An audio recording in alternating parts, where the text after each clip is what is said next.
Ako po si kapatid na Caroline Lado, 28 years old po, mula po sa lokal ng Balite, distrito ng Cabanatuan City, Nueva Ecija. Ako po ay isang mga awit, district multimedia correspondent at pangulong kadiwa po ng aming distrito. Noong 2019 naman po, na-diagnose po si Papa na may colon cancer po. Yun po yung isa sa pinakamahirap po na pinagdaanan po ng aming sambahayan. Napakahirap po nun kasi pandemya din po yun. Ang hirap po pumunta sa ospital. Pero hindi po kami nawala ng pag-asa.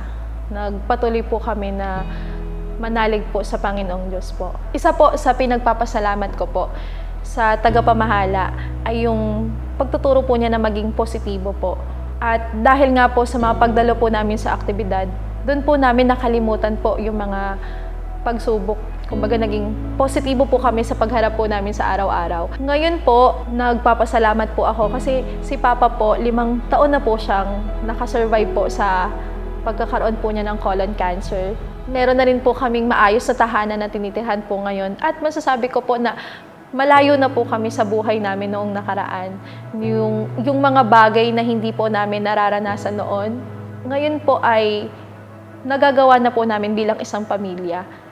Kung saan nakakapag-bonding po kami, sama-samang kumakain, at masasabi ko pong masaya po kami, lalo na po sa mga pagtupad po at pagdalo po sa mga aktibidad.